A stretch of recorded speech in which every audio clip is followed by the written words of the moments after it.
My next guests tonight are the first full presidential ticket I have ever interviewed. Please welcome the Libertarian Party candidates for president and vice president of these United States, Governor Gary Johnson and Governor William Weld. Governor, thanks for being here. Sir, thanks so much. Well, Governor Gary, if I may call you Governor Please Gary. do. Thank you. Nice to see you again. I interviewed you 3 times on the old show. Nice to see you again. Great to be with you. Governor Weld, first time that we've met.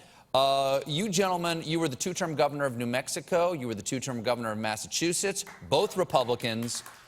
Now you are running as Libertarians. Explain to the people out there, what's a Libertarian and why sell people on the Libertarian idea? Well, and we were Republican governors in heavily blue states. We were fiscally conservative.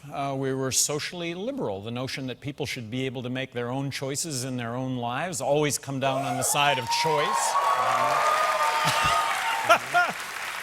And hey, from a military intervention standpoint, I think the fact that we put troops on the ground, I think the fact that we drop bombs, I think the fact that we throw or we fly drones and kill thousands of innocent people, at the end of the day, has a consequence that's worse, not better. The unintended consequence of making the world less safe.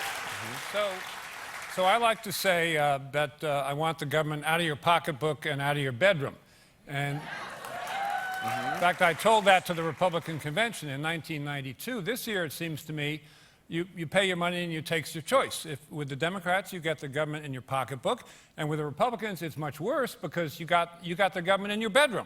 So that's the choice. So do you think, did you leave the Republican Party, or did the Republican Party leave you? Like, why aren't you Republicans anymore? I think that the Republican Party has always been about good government, first and foremost, that it's been about smaller government, and by that I mean get government out of your lives, more freedom, more personal responsibility, but then there's that social side.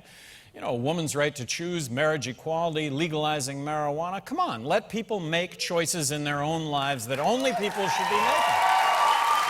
Governor, I'm legally required to ask you the following question. Are you high? Being on this show right now, yes. Trump calls you guys fringe candidates. What would you say to that? Totally fringe, totally fringe. Both of us. You enjoy being a fringe candidate. Well, absolutely. In 1999, I was the highest elected official ever in the country to call for the legalization of marijuana. Bill Weld denied the nomination to be ambassador to Mexico in 1997 by Jesse Helms because he was pro-gay, because he was pro-woman's right to choose, because he was pro-medical marijuana. So I think by fringe, I think what he's saying is the majority of Americans are fringe, and that's just not the case. Well, you guys are now polling at 10% in some national polls. If you get to 15%, they got to let you in the debates in the fall. Yeah, and the key is being in the polls. And then, and look, you're having us on the show. Thank you very much. But you start off the show by talking about the fact that there are only 2 candidates in the race, and that's Trump and Hillary. Thank you for having us on the show, but you've you've also got this. So I'm part of the problem. I'm part of the problem. Kind of, sort of, but no.